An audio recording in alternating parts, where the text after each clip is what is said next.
مساء الخير احبتي مشاهدي يوتي في حلقه جديده من برنامج هاتريك. اليوم راح نتكلم كثير من المواضيع، لكن اهم موضوع عندنا يوم غد راح تكون مباراه مهمه بالنسبه لفريق الزوراء، ممثل العراق، ممثل الوطن، ممثل الكره العراقيه في ملحق دوري ابطال اسيا، عندما راح يواجه فريق الشارقه الاماراتي. اليوم راح نتكلم فنيا عن هذه المباراه مع تواجد ضيوفي في هذه الحلقه، لكن ابدا مع ابرز العناوين.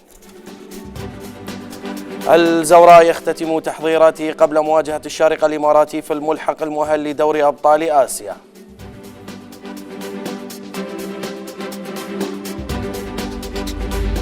مدربون ولاعبون يمنون النفس بعبور الزوراء عقبة الشارقة الإماراتي والتأهل لدور المجموعات.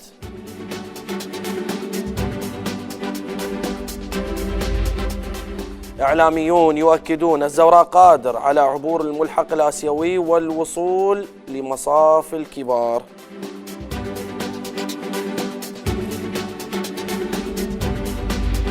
الليلة في هاتريك النوارس قدم في الملحق وأخرى تنتظر العبور ليتحقق، مع نجمي النوارس السابقين ليث حسين وحسام فوزي.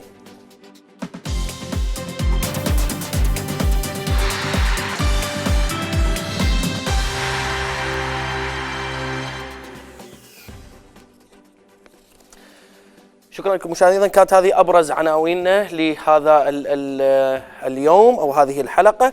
أبدأ مع آخر وحدة تدريبية لفريق الزوراء. اليوم خاض آخر وحدة تدريبية قبل مواجهة فريق الشارقة الإماراتي بقيادة الكابتن أيوب أوديشو والكباتن العاملين معه. فريق الزوراء راح يعتمد طبعا على أغلب لاعبين اللي يلعبون في الدوري العراقي هذا الموسم، رغم تحقيق بعض النتائج الغير مرضية بالنسبة لجمهور الزوراء، لكن اليوم كجمهور عراقي كلنا وكل جماهير الأندية اليوم نقف خلف الزوراء، نقف خلف القوة الجوية، الشرطة، طلب أي نادي يمثل العراق خارجيا ويمثل كرة القدم نكون دائما ساندين إليه أو مساندين إليه، ودائما ندعم اللاعبين في تحقيق نتيجة إن شاء الله والتأهل لدوري المجموعات. هذا الأمر أيضا بالنسبة لفريق الزوراء حسب ما تم، يعني حسب قوانين الملحق أو دوري أبطال آسيا، بأنه تواجد 4 لاعبين محترفين أجانب. الزوراء يمتلك 5 لاعبين محترفين حاليا، اللي هم الحسن حويبيب، زاهر ميداني، اللاعب الجزائري أسامة، وأيضا قدوح والهواري الطويل. فمن المحتمل أن يكون الحسن حويبيب على المدرجات ويزج ب4 محترفين الكابتن أيوب أوديشو و4 لاعبين الأجانب اللي موجودين، اللي هم محمد قدوح وزاهر ميداني واللاعب الجزائري المدافع أسامة، وبالإضافة إلى الهواري الطويل ليكون في خط الهجوم. من المحتمل من حيث الأخبار معنويات اللاعبين عالية، جماهير راح يكون الدخول مجاني لهذه المباراة بالنسبة لفريق الشارقة ولجماهيره، يعني إدارة نادي الشارقة أكدت بأنه الدخول راح يكون مجاني لهذه المباراة. انه انا ادي بالصوره الصحيحه اللي طالب من عندها الكادر التدريبي واللي عمل من خلالها الاسبوع الماضي على التكتيك الفني والانضباطي. فاتمنى يا ربي انه احنا نظهر، خصوصا اللاعبين اللي لهم باع طويل في عالم كره القدم، واللاعبين تقدر تقول عليهم خبره، انه دائما تظهر يظهرون في مثل هكذا مباريات. اول وحده تدريبيه حاليا اليوم متواجدين بالملعب. مباراه مهمه صراحه. فريق الشارقة من الفرق الجيدة، شفنا أكثر من مباراة لهم خلال مباراة الدوري. نتمنى دعم جماهير، لأن كان جماهير العراق بشكل عام وجماهير الزوراء بشكل خاص. السلام عليكم. مباراة الشارقة مباراة لأن كلاعبين هدف لازم نحققه هو أن نتأهلوا للدور القادم. إن شاء الله احنا نعرفوا كيفاش نسيروا المباراة وكيفاش نحاولوا نفوزوا بها بكل مستوى جيد، وإن شاء الله ربي يوفقنا ونكونوا في المستوى إن شاء الله.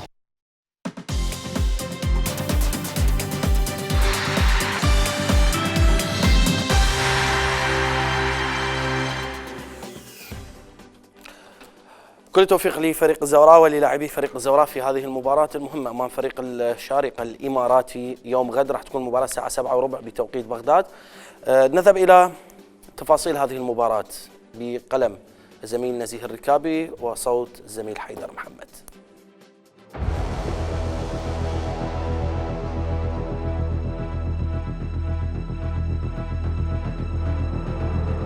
يخوض غدا الزوراء مباراة أمام الشارقة الإماراتي لا تقبل القسمة على 2.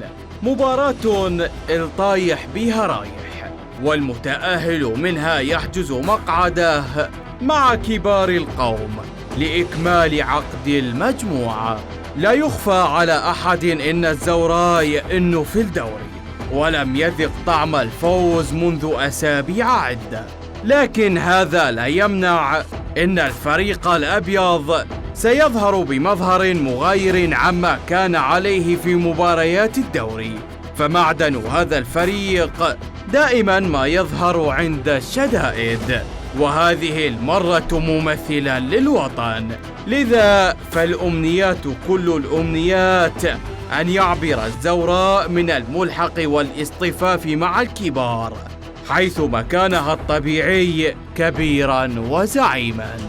مدرب الفريق أيوب أوديشو يعرف جيدا كل خبايا الملحق، على اعتبار إن هذا المدرب المحترم قاد الصقور لعبور الملحق في نسخة العام الماضي على حساب الوحدة السعودي، والأمل أن يكرر ذلك غدا على أرضية ملعب الشارقة، والرجل وأبناءه أهلا للمسؤولية. تدريبات الفريق شهدت اندفاعا وروحا ملؤها التحدي، في زاوية منها يداعب رحيم الكرة وكأن لسان حاله يقول: نوارس حط علينا الشيب شي نشبه نهر دجلة، مرات الحزن بالروح بس ينشاف بالقذلة، وما نأمله أن يتحول حزن النوارس إلى سعادة بالغة وفرحة يصل صداها من الشارجة إلى الشالشية في بغداد.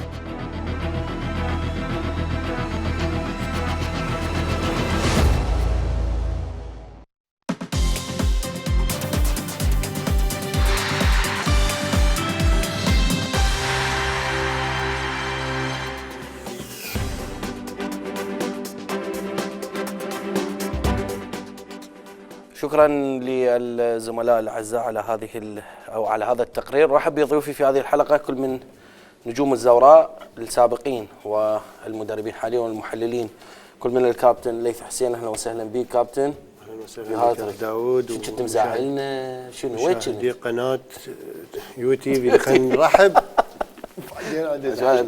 هو بس يضغطك بالملعب اضغطك هنا. اي لا ما تقدر. وين كنت زعلان شنو؟ لا والله مشاغل موجود. اي مشاغل. لا بس احنا يقول لك من تبعد تنحب اكثر يعني، واحنا نحبه صار لك سنه. اي لا بس في التليفونات يعني اوكي، بس كل ما تبعد يعني صراحه تنحب اكثر. اي والله كل زين. وانت محبوب من جمهور الزوراء. الله يسلمك طبعا اكيد. لا هذا شيء بالقلب. واثق طبعا لانه انا احبهم ويبادلوني الحب طبعا. ورحب ايضا بالكابتن حسام فوزي. اهلا وسهلا بك كابتن في حلقه هذا اليوم من هاتريك. شوي تاخر هو دقيقتين بس. معذور دقيقتين معذور كان. اي والله اسف جدا. لا عادي كابتن. خلينا نبدا اليوم مع فريق الزوراء. يوم غد مباراه مهمه مثل ما ذكرنا، حتى من خلال تصريحات اليوم للمدربي الفريقين غوزمان وايضا الكابتن ايوب اوديشو، المدربين عازمين على تحقيق الانتصار في هذه المباراه للتأهل لدوري المجموعات. كابتن ليث، توقعاتك الان بالنسبه للزوراء يمر بظرف ربما في الدوري العراقي هو سيء. نعم. على اقل تقدير، خلينا ما اقول سيء او اقول نتائجه غير ملبيه لطموح جماهيره خلال هذا الموسم.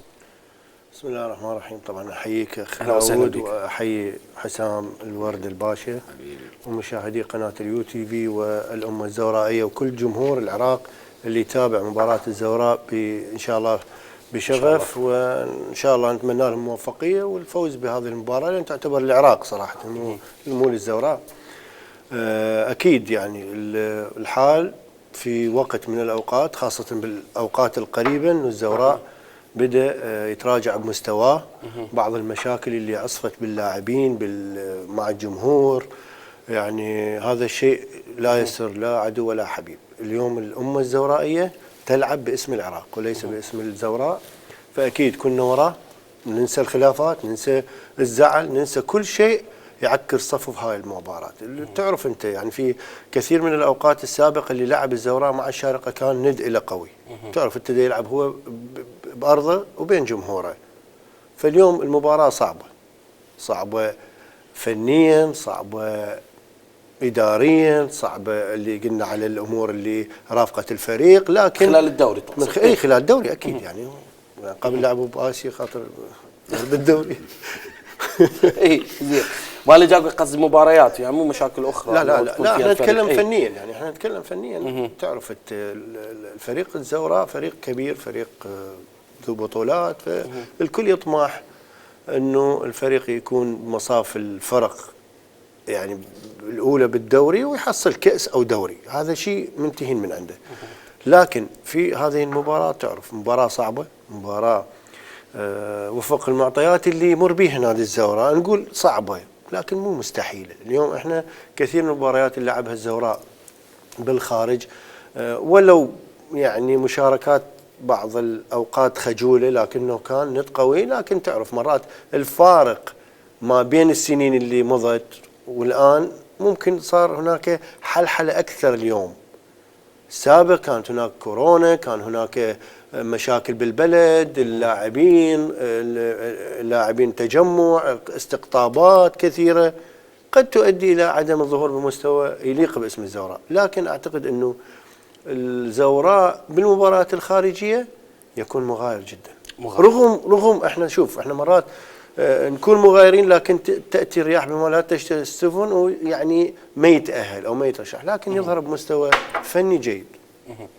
احنا تتمنى انه الرياح تاتي بما تشتهي سفينه الزوراء احنا في هذه الامنيات طبعا اكيد. زين طيب كابتن حسام، بنتكلم على فنيا على الزوراء اليوم. اداء غير مقنع مثل ما ذكرنا الكابتن ليث حسين، ربما بعض الامور اللي حدثت ورافقت الفريق هذا الموسم من وجهه نظرك هل لها تاثير سلبي على مباراه غدا؟ هي مباراة واحدة خلاص، تلعب مباراة تفوز تروح إلى مجموعة الهلال السعودي، الريان القطري، واستقلال دوشنب الطاجكستاني. بالطبع تحية لك وتحية للكابتن ليث حسين والجماهير والمشاهدين. بالطبع أنا أتمنى أنه هذه المباراة تكون مباراة مصالحة يعني للجماهير، عودة يعني تغيير الملعب يعني كأنها سفرة وتغيير جو بعيدا عن الدوري العراقي، ممكن يكون مدخل انه الزوراء يرجع الى وضعه الطبيعي ويصالح جماهيره بهذه المباراه. هي المباراه يعني لا صعبه ولا سهله، مثل ضربه الجزاء، مرات ضربه الجزاء تكون صعبه جدا ومرات تكون سهله على حسب الشخص اللي ينفذها. فانت كفريق الزوراء تمثل بلد وتمثل نادي بحجم فريق الزوراء وجماهيره. اتمنى انه ينسون الخلافات وينسون ما عانوا في الدوري ويقدمون مباراة غدا، لكن المباراة راح تلعب بنظام الكؤوس يعني خروج المغلوب. صح. فمو مباراة دوري حتى تعوض المباراة القادمة، يعني المباراة يراد لها استراتيجية ونظام تلعب به، ومثلا نقول تنبؤ انه شلون راح تقسم اوقات المباراة. يعني ممكن انت تتأهل بهدف، ممكن تتأهل بضربات الجزاء، وممكن يعني كل الاحتمالات واردة، الخيارات والهاي موجودة. فبالتالي انه انت لا تستعجل على النتيجة، كيف يعني تسجل هدف وبعدين لا تنسى انه فريق الشارقة يمتلك عناصر ممتازة، يمتلك مدرب على شخصية عالية وكوزمان اللي عنده خبرة ودراية بالكرة الخليجية وخاصة الكرة الإماراتية. حقق نتائج مع شباب الأهلي دبي في 2017 وقبله، يعني صار له تقريبا 7 سنوات من 2010 ل 2017 يدرب بالامارات. فمن اجى هو هذا بدايه نوفمبر 2021 استلم الشارقه، انتشلهم من المركز الثامن الان هم في المركز الثالث. هذا دليل على ان الفريق يعيش ويمتلكون ايضا بعض العناصر لاعبين المنتخب الاماراتي. منتخب الامارات سالم صالح وخالد باويز وعندهم ايضا كايو موجود، كايو محترفين على مستوى عالي، الحمادي المنصوري ايضا موجود. عندهم كايو هذا اللاعب كان يلعب بالعين، لاعب ممتاز، انا شفت لهم لقطات قبل كم يوم بالدوري الاماراتي. يعني فريق ممتاز جدا، يلعب بانضباطيه عاليه، سريعين. ولا تنسى الشغله الثانيه شغله الجو هناك بالامارات، انا عشت فتره طويله. شغله الرطوبه يعني بعيدا عنه الان الجو شويه احسن من الصيف، لكن ايضا عامل الرطوبه يعني يستنزف من قدرات اللاعبين، فبالتالي على المدربين واللاعبين انه يقسمون جهدهم ويحتفظون بطاقتهم لحد اخر المباراه. يعني المباراه انا ما اقول للمدرب شلون تلعب، لكن عندك يعني استراتيجيه المفروض وتختار العناصر اللي تلعب بيه. تمام. فني الكابتن ايوب قادر على فك شفره الشارقه، راح يواجه ايضا الكابتن ايوب عنده خبره بدوري ابطال اسيا قادم. هو العام مع الاسف يعني نقول فيدباك يعني تغيير راجع انه هو خسر مع الشارقه، كان مدرب الجويه في دور المجموعات، يعني خسر بالجويه، خسر مع الشارقه العام. هو كان مدرب كابتن ايوب. اتمنى انه هم ينسى هذا الموضوع ويفكر باليوم انه الزوراء يقابل الشارقه على الملحق، على يعني مباراه كاس مو مباراه مجموعه. يمكن انت من مباراه الكاس هو فاز على فريق سعودي الوحده السعودي وتاهل، فبالتالي هالمباراه بها عده احتمالات، يعني مو احتمال واحد وما عندك فرصه للتعويض. فالمباراه يحتاج لها رؤيه وصبر، ويحتاج لها لاختيار عناصر يعني تمثل الفريق. زين، تصريحات حتى المدرب الكابتن ايوب اوديشو يقول انه عنده ثقه بلاعبيه، ومباراه غدا انه احنا داخليه لكسب 3 نقاط، رغم ما يمر به فريق الزوراء بالدوري وما يمر به من سوء نتائج هذا الموسم، لكن المدرب عنده ثقه بلاعبيه وبالادوات اللي موجوده عنده. وجهه نظرك، هل يستطيع توظيف هذه الادوات مثل ما قال الكابتن حسام؟ يعني احنا لو نرجع لتشكيل الزوراء، يعني اغلب لاعبين يعني مثل ما تفضل حسام، مثل ما الشارجة عندنا لاعبين منتخب، احنا عندنا لاعبين منتخب وطني 4 جلال واحمد، ويعني كثير من اللاعبين حاليا 4 يعني سعد وجلال وحيدر يعني انت عندك موازنه. بس يعني عندك لاعبين سابقين مثلا علاء مهاوي. يعني انا اشوف احوال الشارجة مثل احوال الزوراء، شوف هم ثالث، العين والوحده الاول والثاني وهو الثالث، الزوراء ايضا يعني نفس رغم البعد لكن نفس المراكز نفس الاجواء. الكفه لمن تميل كعناصر؟ شوف احنا انا احكي لي واقعيا. لا انا شوف احنا دائما الكره العراقيه دائما متغلبه على الكره الاماراتيه صراحه، لكن وفق اليه وفق اسس نتكلم هذا. احنا اليوم بقينا نتمنى شلون اللاعب حيظهر بهاي المباراه، شلون حيكون جاهز بهاي المباراه، شلون المدرب محضره لهذه المباراه. ولهذا السبب اعتقد انه التغيير اليوم، اعتقد انه فريق او لاعبي الزوراء حتى الكادر التدريبي يعي مسؤوليه هذه المباراه. شوف يعني اليوم انت عندك مباراه تلعبها بالشارجه، بعد كم يوم المنتخب العراقي والاماراتي يلعب بالعراق. فلازم اخلي انه اليوم خاصه الفرق العراقيه دائما كانت تلعب برا، يعني ما في يوم احنا مثل الزوراء لعب بالعراق الا قبل فترات طويله بكاس الاسيوي او الانديه العربيه. فهذا الموضوع اعتقد كفه الزوراء برايي الشخصي، كفه الزوراء ثقه لاعبي الزوراء افضل من لاعبين الامارات. ليش؟ اليوم انت عندك حلو هاي الثقه اللي موجوده. ليش الثقه اللاعبين الزوراء يريدون يعيدون صورتهم امام الجمهور، يريدون يعيدون ألقهم امام الجمهور، واللي فقده بالدوري ممكن اني اعوضه بهالمباراه. فهاي الاشياء لازم يخلوها بالحسبان، انه اليوم انا جاي العب الزوراء كانما العب منتخب عراق. شنو الكفه؟ انت لاعب اماراتي منتخب، انا لاعب عراقي منتخب. فمن اكون هنا والحمد لله والشكر، يعني رغم احنا المآسي اللي نمر بيها خاصه بهذه البطولات، لكن انت ما تعرف شنو كرة القدم. ممكن انه لاعبي الزوراء يوم غد الجو جيد، السيستم اللي حيلعب به الكابتن القدير ايوب اديشو ممكن مغاير عن مباريات الدوري. ممكن مثل ما تكلم حسام قال اكو لاعبين على مستوى عالي يلعبون بهاي المباراة، لان اكو لاعبين يلعبون بالخارج افضل ما يلعبون بالدوري. الضغوطات اللي عليهم من خلال الجمهور، من خلال السوشيال ميديا، كثير من الامور قد يعني شويه تخربط من صف الفريق، لكن كل هاي العوامل بالخارج تتناسى. حلو. ويريدون يحضرون نفسهم لمباراه قمه، لانه ما بيها احتمال ثالث. طيب خلينا نتابع مجموعه من الرسائل لمدربين اليوم اللي عاملين في الدوري، وهم نجوم للزوراء سبق أن مثلوا فريق الزوراء أيضا خلال المواسم الماضية. خلينا نتابع وبعدها راح نرجع وياكم. الزوراء تنتظر مباراة مهمة غدا امام الشرق الاماراتي في الملحق الاسيوي. اريد اعرف رايك بالفريق وهل بالامكان التاهل ورسالتك للاعبين. بسم الله الرحمن الرحيم.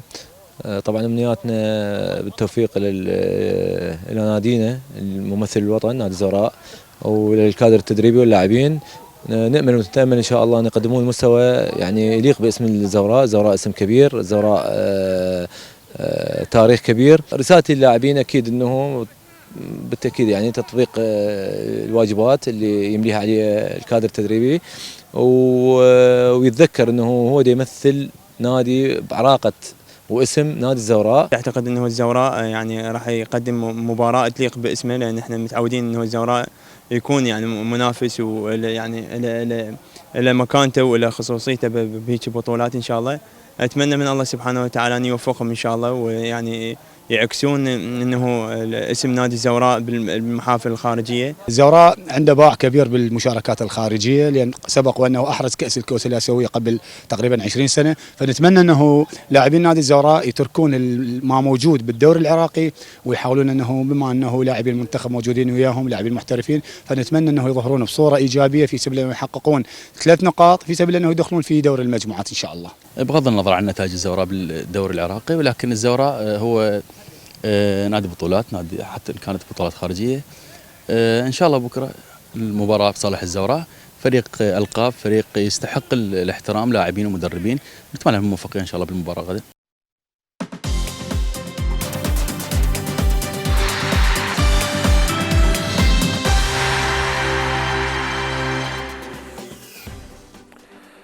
شكرا لجميع الكباتن. كابتن حسام، تصريحات جوزمن ربما لفتت انتباهي ايضا، اكد انه المواجهه صعبه امام الزوراء يعني، وايضا يمر بفتره معقده، وايضا يواجه بعض الغيابات ونقص عنده في صفوف الفريق. مثل ما قال كابتن ليث، يمكن الظروف متشابهه مع الزوراء، الشارقه والزوراء اليوم.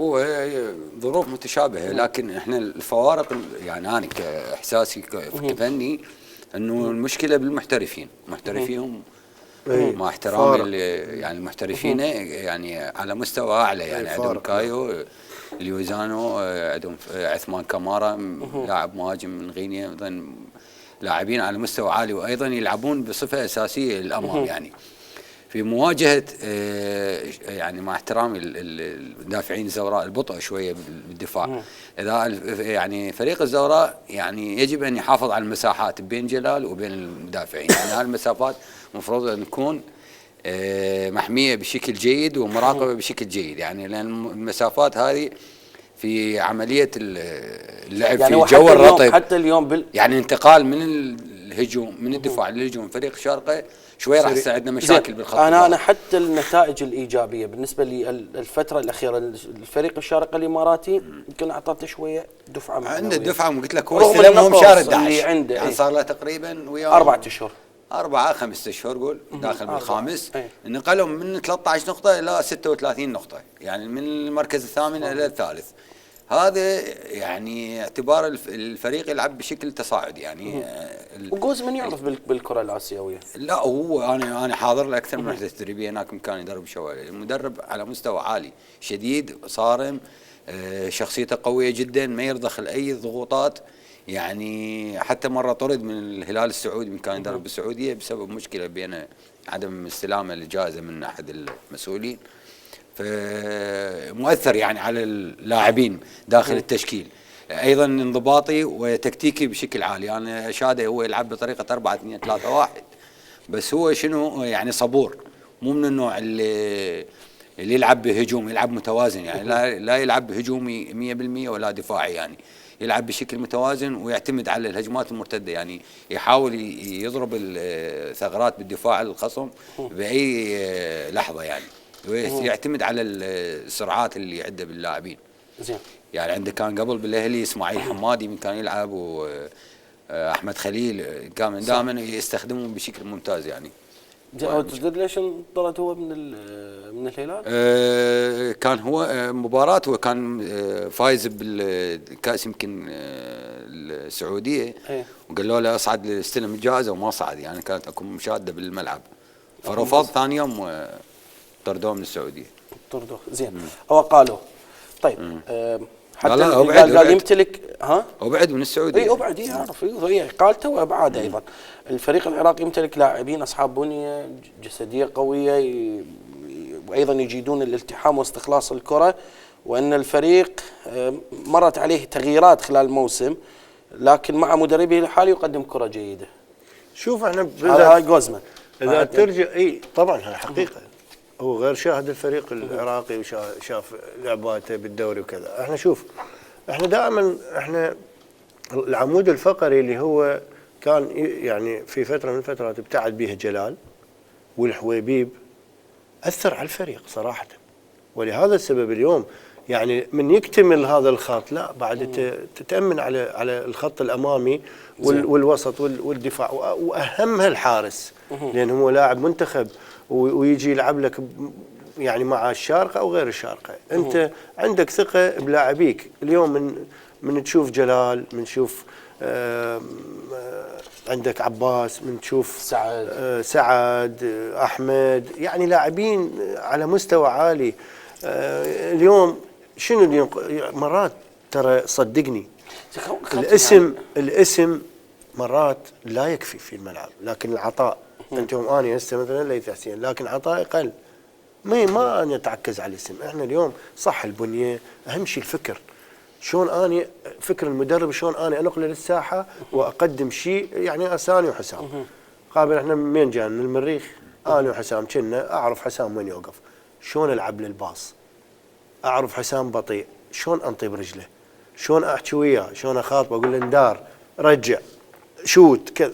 هاي حتى لغه التخاطب احنا جماعتنا ما موجوده. هاي المفروض كلها يعني اللاعبين يكونون على قدر المسؤوليه. اليوم المدرب من ينطيني ويوظفني بهذا المكان لازم اعرف شو اسوي. احنا هسه مرات اشوف الفريق يلعب مثلا ويا الديوانيه بالديوانيه شكل، يجي يلعب ويا غير فريق هنا كانما مو هو. باستاد التاجي؟ باستاد تاجي او بالديوانيه.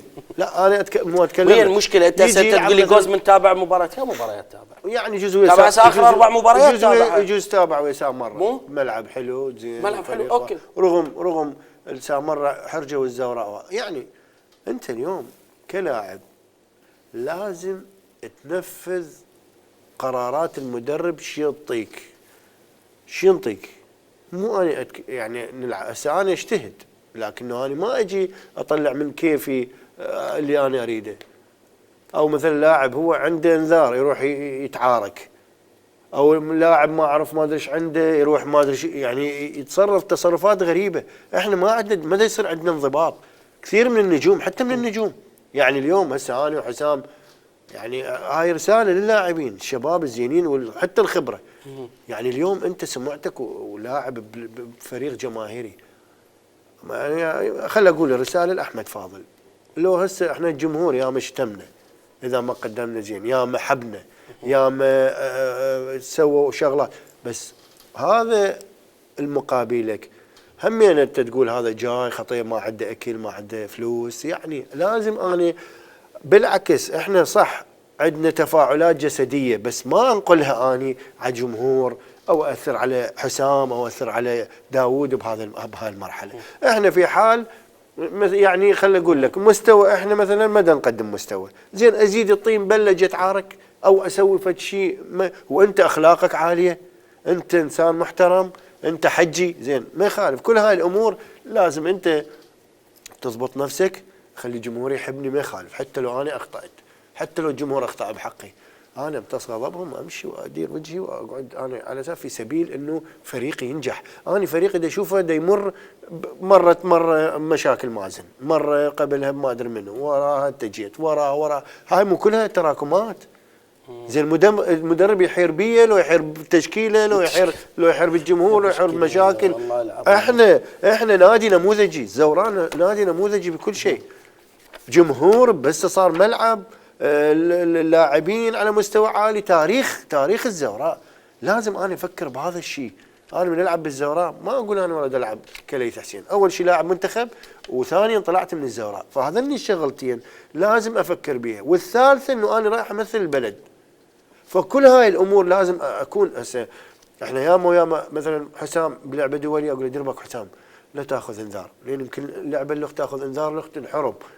ليش؟ غير لاعب جيد، غير اخاف عليه انه يقدم احسن ما عنده. حتى هاي التكاتف، هذا التكاتف الفريق، هذا هسه انا بالفتره الاخيره ما احسها بالزوراء.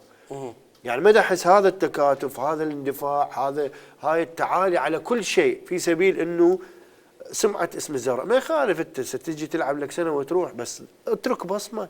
احنا اليوم بدنا نلعب هاي المباراه، يجب ان يكون هناك يعني مسؤوليه مضاعفه في هذه المباراه. في هذه المباراه. طيب ارجع الى توقعاتك ربما للتشكيله. الكابتن ايوب اوديش خلال اخر 3 أو 4 مباريات، 4 أو 3 مباريات الاخيره لعب بتشكيل معين، هل هي كانت انه ربما استعداد لهذا؟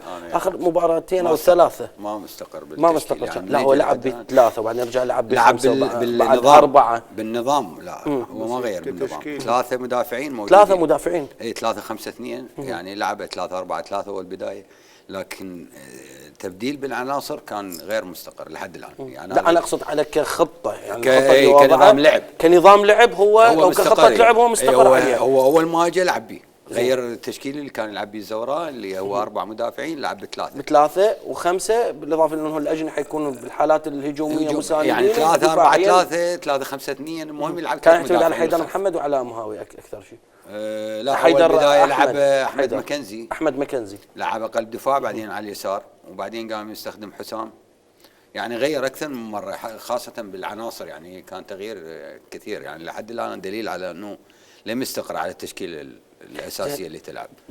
يعني دليل على انه هو لحد الان ما واقف على التشكيل اللي هو يريده يلعب. يعني حسن اللي ما قاعد يعجبوه التشكيل. حتى اليوم بالمؤتمر الصحفي قال اكو ضغوطات على اللاعبين، على الجهاز الفني، دليل انه قله تسجيل الاهداف. يعني قله تسجيل صح، من اجى استلم لحد الان هو مسجل 3 اهداف. 2 على الديوانيه ملعب الزوراء، و1 على الصناعه. وباقي 4 مباريات اللي بعدها ما سجل اي تعادل وكان خساره. زين الضغوطات على اللاعبين، جهاز فني، اكو ضغوطات قال، وهاي المعاناه لا موجوده من الصعوبات اللي واجهت الفريق خلال هذه موجوده خلال الفتره الماضيه. هي هاي فتره انتقاليه بصراحه. يعني بعد تغيير مدربين سموها فتره انتقاليه. اكو احنا الفتره الانتقاليه استخدموها بالاعداد البدني او بانتهاء المرحله الاولى، بالثانيه فتره انتقاليه اولى، وبعد انتهاء الدوري سموها فتره انتقاليه. الان فتره انتقاليه بتغيير المدربين. الان السيستم كله تغير على اللاعبين. يعني المدرب يريد يلعب ب3، طريقه اللعب اختلفت، بناء الهجم اختلف، العناصر اللي تلعب اختلفت. فكر المدرب الافضل يلعب بنفس التشكيله. اللاعب يجي يسمع فكر المدرب يقول له ذاك يلعب مثلا باتجاه معين، المدرب اللي قبله يقول له يلعب باتجاه معين. الان تغير يلعب بنفس الخطه. الثلاثة لازم يلعبها. هو لازم يلعبها بهاي المباراة. لازم يلعبها بهاي المباريات. مو معقول يجي اليوم باكر يغير. يعني هو ثابت لازم. يعني لو هو ما نجح بهاي الفترة يعني قصدك انه هيئ الفريق خلال مباريات الدوري هي المشكلة بفهم اللاعبين. اللاعبين ما قاعد يفهمون يهضمون الطريقة. بصراحة أنا أشوف أكو فوضى بالفريق، أكو تأخير باللعب، أكو عطلة. إحنا نسميها بالعامية حمزة ما عنده انسجام. أي عدم. لا أكو أنت باع من تشوف الفريق، أي فريق بالعالم من تشوفه يستلم الكرة ويتأخر بالتنفيذ قول أكو مشكلة. يعني اللاعب من يستلم الكرة ويتأخر بالتسليم وبالاستلام قول أكو مشكلة، لأن هذا ما فاهم وين راح يلعب الكرة. اللاعبين العالم بعد ماكو وقت، قبل ما تيجي الكرة زيدان قبل ما تيجي الكرة هو مقرر. يعني اكو لقطه البرازيل وفرنسا بال 2006 جت الكره على صدره، لاعب يجري من خلف زيدان، يجري من خلفه، ولاعب ضاغط من البرازيل هو سكن بصدره ولعبها امامه، لاعب بعده يجري وراه. هو لعبها قدامه، اللاعب هو بالركضه مالته راح يستلم الكره. هذا دليل على شنو اكو تفاهم، اكو تناغم، اكو انسجام. هذا يسرع اللعب. هنا أنا من نشوف الفريق يستلم الكرة ويسكن ويشيل راسه ويتأخر يقول اكو مشكلة بالفهم. يعني اللاعبين ما فاهمين، يريدون يشوفون اكو اللاعب شلون راح يتحرك. لا بعد ماكو وقت، ماكو. عرفت شلون باللعب؟ لان راح تنضغط، راح الفراغات تنسد، راح الفريق يرجع يسد الفراغات. اذا ما تلعب بسرعه وتنتقل بسرعه وتنفذ بسرعه هاي كل هالامور راح تصير صعوبه.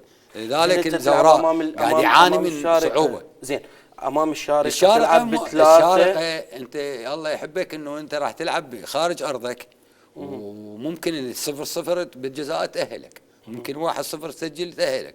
الان الزوراء يبحث عن 1-0 او 0-0 جزاءات يصعد. عرفت شلون؟ بس هنا مضغوط، لازم يفوز، لازم يسجل، فهاي الضغوطات قاعد تربك الفريق. ليش ما يسجل؟ ليش ما هاي اكو مشكله. هو بالخط الدفاعي ترى الزوراء ما عنده مشكله، يعني هم هو ما مسجل بس ما منطي اهداف، بس مشكلته بالتسجيل. زين كابتن ليث. اخوي هي مشاكل هواي، حتى يخاف يعني انت التفكير غير، حتى لا سامح الله اذا خسر حيرجع هنا بالدوري، يعني كثير من المشاكل. كله تفكير، كله تفكير. مباراة كاس كبيرة ويا يعني اليوم قلت لك المسؤولية على اللاعبين أكثر من مع المدرب صراحة، لأن أنت اللاعب شو يريد يسوي؟ يعني شو يريد يسوي؟ هو غير حيجي يلعب يطبق، شو يقول للمدرب يجي يطبق. بس مشكلة احنا ما نشوف الزوراء بحالته الطبيعية، يعني هاي صار كم مباراة، يعني مباراة إلى مباراة، ولهذا السبب أقول لك سوء النتائج دائما تعطيك الإحباط. احنا اليوم لازم نتناسى. اي لا انا هسه احنا رسالتنا انه نتناسى هذا الشيء. انت العب باسم البطل، باسم الزوراء، وبعدين تخسر تغلب، ماكو غير حل. شنو قام واذا تعادلت هم حظل ضربات جزاء وتطلع، لو تربح لو تخسر. فاذا هنا على اللاعبين انه يقدمون كل ما عندهم بهذه المباراه في سبيل انه يحققون النتيجه الايجابيه، لان هم قادرين صراحه. انا بوجهه نظري مع احترامي للفرق الاماراتيه، احنا افضل من الفرق الاماراتيه بكثير، رغم الصعاب، رغم التشتت الذهني اللي قال عليه حسام، لكن اللاعب العراقي يبقى متفوق على اللاعب الاماراتي، بس تبقى اكو ظروف مباراه يعني والتوفيق. هم اللاعبين حتى الاماراتيين يلعبون بين جمهورهم وارضهم وكذا، ايش راح يقول لك؟ حيقول لك والله انا مسيطر وانا اغلب الزوراء وكذا كذا. لكن مثل ما قال حسام التنظيم له دور اساسي. احنا بحراسه المرمى ما عندنا مشكله، خط الدفاع ما عندنا مشكله. احنا شوف هواي شاهدت فريق الزوراء ما عندنا سبورت للمهاجمين، يعني ما اكو هسه مثلا راح المهاجم ما عنده اسناد وراه، اسناد ماكو، ولهذا السبب ما عندنا اهداف. اللي تكلمت يعني على مهاوي والديوانيه قبل هم ضربه حظ، وين وصل على مهاوي؟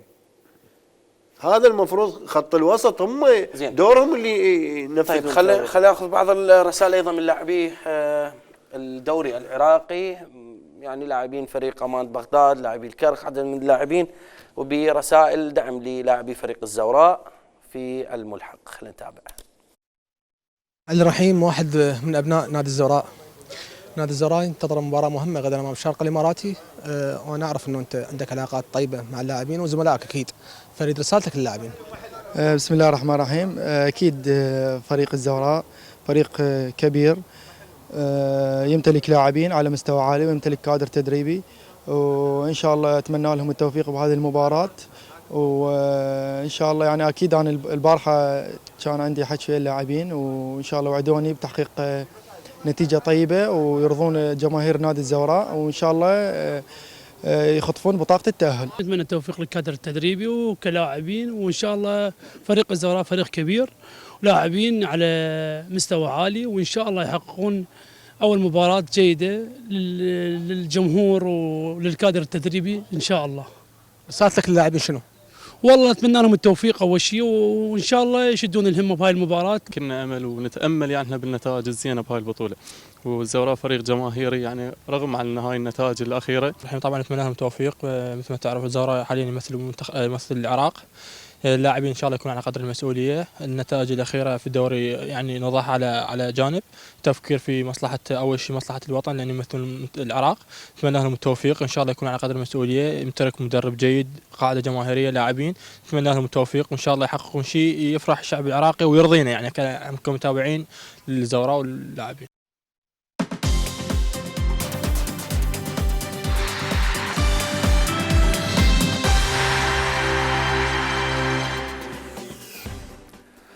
شكرا لكل اللاعبين. تابع اليوم لاعبي الدوري، كل تضحك لما شفت الكرخ.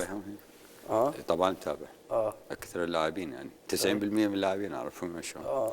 لا ما شفتهم شغلنا لا هذا بالرزاق شاب هذا خبيث يضرب. وين يعني باللعب يلتحم. في اللعب يلتحم قوي. شاب هاي بعد هو ابو بعد مساعد مدرب مساعد بعد المنتخب الوطني. هذول بس ربما اذا هو لاعب جيد سيظلم، يقول لك اذا جابوه يقول لك ابوه سحبه. لا ان شاء الله بالمستقبل ان شاء الله من يطلع رزاق. زين. خلينا نتكلم فنيا معاك اليوم. 4 لاعبين محترفين بنظام هذه البطوله، الزوراء يمتلك 5. يعني اذا حسب ما وصلتني المعلومه الحسن حويبيب راح يكون على المدرجات. حسن ما جاهز يعني. اي ما جاهز. حسن عنده اصابات يعني. زين. بس هو ما جاهز. هو راح يبدي باسامه الجزائري، بزاهر ميداني وعباس قاسم للخلف، جلال حسن في حراسه المرمى، وراح يشارك ايضا محمد قدوح والهواري الطويل. ال4 عده. اي هو بدايه المباراه. هو شوف المحترفين الزوراء يعني لحد الان يعني قلت لك مقارنه بمحترفين الشارقه اكو يعني افضليه للمحترفين الشارقه مع احترامي يعني، لكن الفتره الجايه اتمنى انه يعني يعينون الفريق اكثر، يعني يقدمون كمحترفين. يعني ليش جايبك محترف؟ حتى تكون افضل من اللي عندي، يعني حتى تقدم لي الاضافه وتكون انت مساند للفريق. وبالتالي من يكون المحترف يعني ما يقدم والمهاجم ما يسجل، المدافع يعني الهواري خوش بدايه بدا، انت كمهاجم والهواري مو قلت لك هو من خوش بدايه بدا بالبدايه بدا بالدوري بدون تجريح، يعني من اجى كابتن ايوب اختلف السيستم على الفريق، فلذلك قلت خلق الفرص قليل. يعني انت لو تلاحظ من اجى هو لحد الان قليل الفرص الزوراء على مرمى الخصم، يعني بالدور الثاني يعني قليل وصول الزوراء الى مرمى الخصم. قال كابتن ليث انه واحده من عدم مسانده يعني كابتن ايوب اسلوبه مو هجومي، يعني الخطه اللي قاعد مو قصه اسلوبه مو هجومي، فهم اللاعبين. يعني ممكن يقول للاعبين اصعدوا من الوسط ومن الجوانب ف5 زياده عدديه بمنطقه الجزاء مثلا كمثال، من تلعب الكره من الجانب سنتر شوت واللاعبين ما يصعدون، يعني ممكن يعني ماكو خلق فرص يعني بالفريق. قلت لك انت من اكو مثلا تاخير وهاي الفريق يرجع يتقهقر اللي وراه، ما يصير عندك فرص، ما يصير عندك فراغات ممكن تنفذ من عدم، ممكن تسجل، تسديد على المرمى قليل، الكرات الثابته لحد الان الكرات الثابته يمكن بس هدف هواري على الصناعه يمكن كان من كره ثابته لحد الان. يعني كل الامور معطله بالجانب الهجومي، بالجانب الدفاعي لا الزوراء ممتاز جدا. حتى قبل مجيء الكابتن ايوب ايضا فريق الزوراء كان يعاني من لا ليش؟ قبله عنده اهداف كثير بالمرحله الاولى من الزوراء، خاصه الكابتن عصام وبعدين الكابتن حيدر، كثير من الاهداف كانوا يسجلون. لكن المرحله الثانيه 3 أهداف، يعني 6 مباريات عنده 3 أهداف. يعني انت ممكن 6 مباريات تقول لازم 6 مباريات لازم يكون عندك مباراتين هدف العفو. اي طبعا مباراتين تسجل هدف، يعني نسبه جدا ضئيله. يعني تحسبها بالنسبه من 10 او من 100 قليله. ايش قد تطلع الصفر 5.5 تقريبا؟ ما اعرف والله 0.4. اي فنسبه كلش قليله، يعني الاداء الهجومي بالنسبه للزوراء مو هو يعني ممكن ليش بس انا ممكن يعوض. خليني اقول لك شغله، بس خليني اقول لكم شغله. هسه ليش نلوم احنا مثلا خطه المدرب لو اللاعبين؟ لا انا جاي مو تطبيق. ليش اداره الزوراء جابت هالموسم مع احترام اللاعبين اللي موجودين؟ هو شوف خلي احكي بصراحه، خلي احكي لك بصراحه.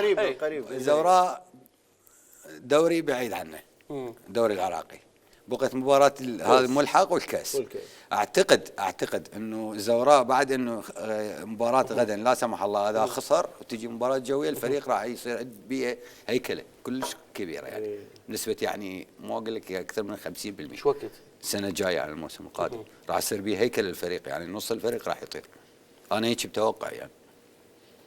توقعك؟ اي لان انت يعني ليش ما انت عندك لاعبين داود، يعني انت عندك لاعب مع لاعبين وعنده هو مشاركه اسيويه. داود انا دا شاهد واحده من الدوريات، هسه مو دوري كره القدم، دوري NBA كره السله، يعني انا شوي عندي شغف بيه فتابع فريق صار له 3 سنين.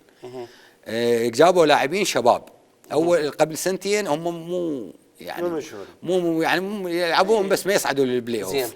يعني يطلعون هم 16 فريق، يطلع هو مثلا 11 على الدوري الشرقيه والغربيه، هالسنه قاعد ينافس ممكن ياخذ الدوري او بعد سنه، يعني يحسبون. فانت من تجيب لاعبين فريق الزوراء اذا تباوع عليهم كاسماء فريق بطل، يعني لازم يجيب لك بطوله. فانت من هيك اسماء وما تجيب بطوله، اذا لازم تصير اكو هيكله للفريق. هسه مو اقول لهم روحوا طردوا اللاعبين، لا اكو انتقاء يصير معين، لاعبين معينين مثلا لاعب كبير جيد يخدم الفريق اجيبه اخليه. مثلا اكو لاعبين لا ما يخدموني، يعني ممكن السنين الجايه، يعني اقول لك خلال سنتين مثلا الزوراء اذا سوى فريق سنتين 3 انا اخذ دوري زين وابقى انافس على بطوله الدوري اول. من يبقى لك سنتين؟ من يبقى لك لاعب سنتين الفريق؟ اكو شيء يعني. لا اكو لاعبين هم اكو لاعبين يتمنون يلعبون بالزوراء. لا ما عليه هسه التمني واحد والبزنس واحد. انت ايش قد بقيت تقريبا؟ انا اعتزلت. بديت ولا اعتزلت؟ خلينا نقول من ال90 يعني الاحتراف هذا. ايه من 85 84 لل 2004 يعني متقطعه. انا ايوه انا وحسام زورع من يعني ناشئين وشباب وصعد. انا شباب وصعد. انت شباب هو كان بالاشبال قبل. اي حسام بعدين شباب وصعد يعني بالاول. وبقى ماهر راح للاحتراف ورجع. قصدي يعني شوف احنا يعني بالزوراء شهادتنا مجروحه. يعني كل فريق انت تلعب به وزوراء وجمهور وحتى الاداره حتى الناس اللي بيها كلهم زوراء. فانت يعني انتمائك لهذا النادي يعني حتم عليك انه تقدم كل ما عندك. واحنا كنا ناخذ يعني رواتبنا بسيطه، حتى عقودنا جيت كان مليون. لا ماكو عقود، ما عندنا ما كانت عقود يعني. والاغلب اللاعبين هسه يمكن قله كلها يوقع على بياض بدون لا راتب ولا عقد. هم يخلونا ايش قد عندهم ما شنو. قصدي انا اتكلم عن الروحيه والبقاء والاستقرار. هذه حتى المدرب يعطي اريحيه، الاداره اريحيه. احنا تكلمنا على هذا الموضوع. الزميل قبل سفر الكابتن جلال حسن مع الفريق مع فريق الزوراء، قبل سفر فريق الزوراء الى الامارات والشارقه مواجهه الشارقه الاماراتي، زميل احمد سعيد التقى بجلال حسن في فقره فيلا رياضه، فساله اسئله خارجه عن الرياضه يعني مو ما لها علاقه بالرياضه. احمد سعيد وجلال حسن في هذا الانترفيو.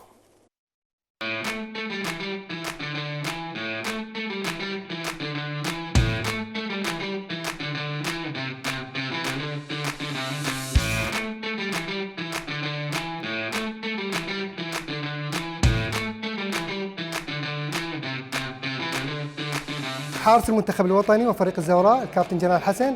اهلا وسهلا بك كابتن في برنامج هاتريك. حبيبي استاذ احمد اهلا وسهلا بك. اليوم الفقره مختلفه كابتن، اسمها بلا رياضه، يعني نحاول قدر الامكان باسئلتنا وباجابتك نبتعد عن الرياضه. ان شاء الله. بالبدايه خلي الجمهور يعرف من هو جلال حسن الانسان.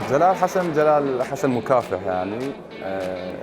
جلال يعني مثل ما تقول يعني بداياته كانت جدا صعبه، فظروف صعبه كانت بداياته، فاكيد كافحت ووصلت لمرحله الحمد لله. موضوع الحسد تؤمن به وصارت عندك مواقف بهذا الموضوع؟ اكيد الحسد هو موجود يعني وين ما كان، فاكيد نؤمن به. فصار وياي موقف يعني بدايتي في كربلاء مع نادي كربلاء كانت عندي سياره كامري، فاجى اخوي اخذها وراح. اخوي كان ما يعرف يسوق يعني، بالرجعه افتار دعم السياره دعم التيل. المهم فبس ركضنا عليه يعني واقفين، كانوا قاعدين يمي جماعتي واصدقاء قريبين عليه، قالوا لي حق نصعد قدماش كربلاء. انت يعني موضوع التكبر تتكبر ومع من تتكبر؟ اكو اشخاص يعني انه يحتاجون واحد يتكبر عليهم، وهذا بهذا المجتمع. بالنسبه للغرور مغرور لو مو لا بالعكس، هذا الغرور ماكو. مع هذه الشهره كابتن، الشهره يعني شلون تشوفها يعني؟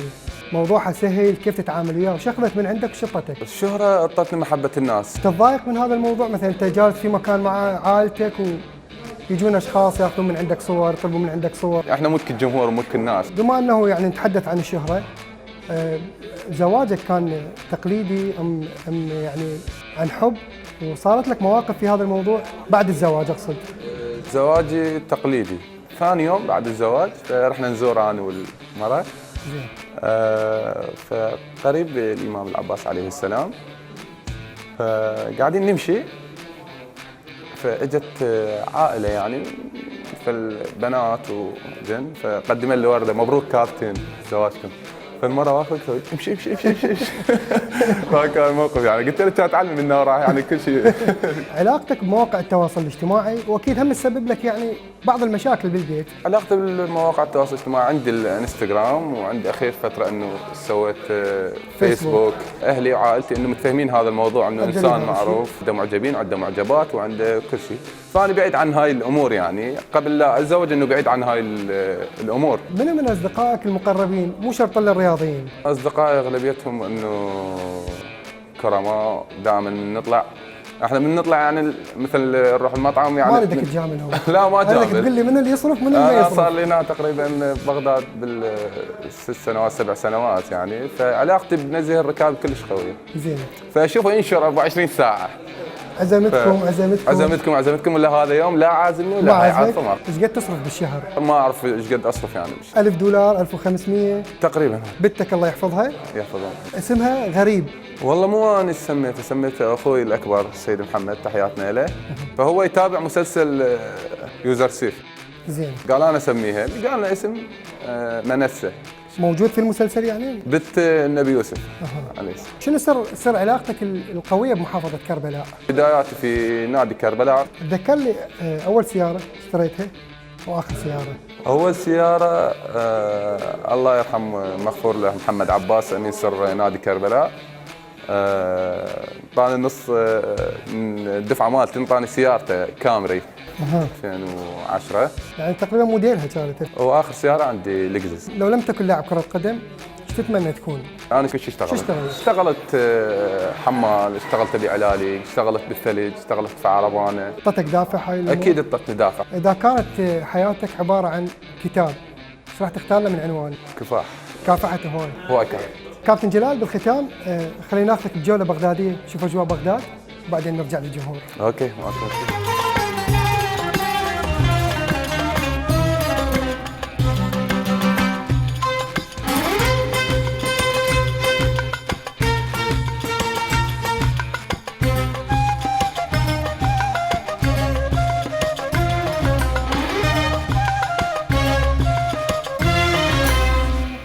كابتن شكرا لك، تعبناك، شكرا جزيلا حبيبي.